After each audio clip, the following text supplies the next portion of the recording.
Hey skiers, it's Bob with SkiEssentials.com. Welcome to our 2026 ski test. Got a DPS Kaizen 112 for you today. This ski is a carryover from last year, so same construction, shape, profile, graphics, everything.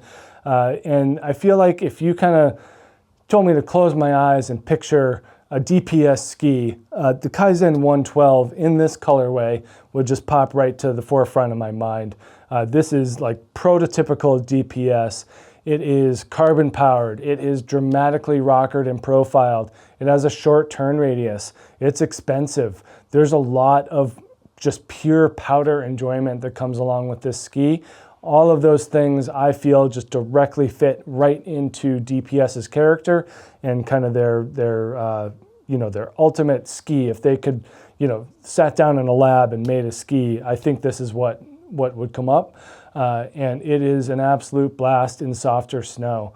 There is that 15-meter turn radius, which might not be for everyone, but it just makes it so much easier to make controlled turns in powder. You're not going to get taken for a ride or anything like that. You're going to be in total control. It is extremely confidence-inspiring and just feels extraordinarily natural on your feet in softer snow.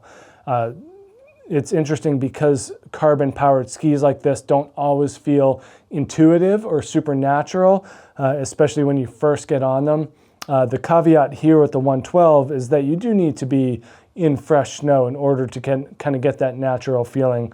If you think about the narrower series in the Kaizen line, the 100 or the 105, those do have that natural feeling in softer snow, but anything more all mountain or groomer oriented, and there's a little bit of a balance point to kind of figure out the entry point, the exit phase, kind of the mid-range of the turn as well.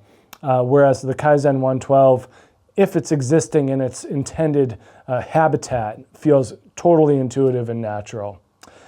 Construction-wise, we are built with a blend of ash and poplar on the wood core. The poplar sits above the ash, so we have horizontal laminates in the ski as opposed to vertical stringers. And then we get 2 layers of aerospace-grade carbon on top and on bottom of the core. And that's going to lead to a more expensive price. I mean, these aren't cheap skis, but you do get the sophistication, the technology, that high-end carbon. Get a made in the USA tag right on it, so it's going to add up. But you do also get the resulting powder performance. They're just extraordinarily smooth and easy to use. On the scale here, this is the 178. Excuse me, we are on the scale at 1,870 grams. So sub 2,000 for about a 180 ski. And you're not really missing out on any sturdiness or stability. I mean, it's pretty solid ski. They do use a thinner core here than in some other skis, and that's going to allow it to just be more flexible. So by thinning out that wood core, you're accessing the flexible nature of the ski, and that also in turn allows you to hook more cleanly into that 15-meter arc.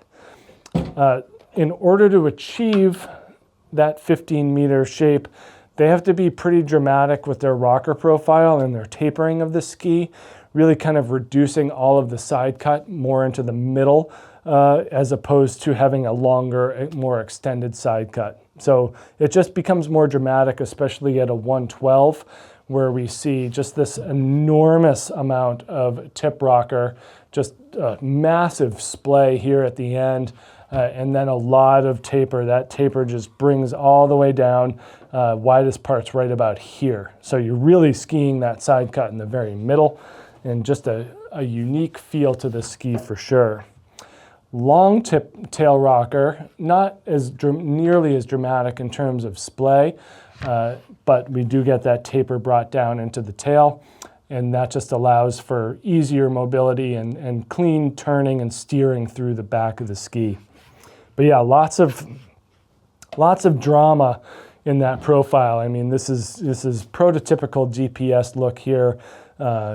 Just banana shaped, banana colored, and amazingly, those things end up working really well in softer and deeper snow, especially in shorter and more controlled turns. If you're looking to be more aggressive and open it up and hit some straight line, big mountains at top speeds, there's better options than that. But for really controlled and easy turns in the powder, it doesn't get much better than a Kaizen 112. So make sure to check this ski out here at SkiEssentials.com, and we will see you out there on the hill. Bye.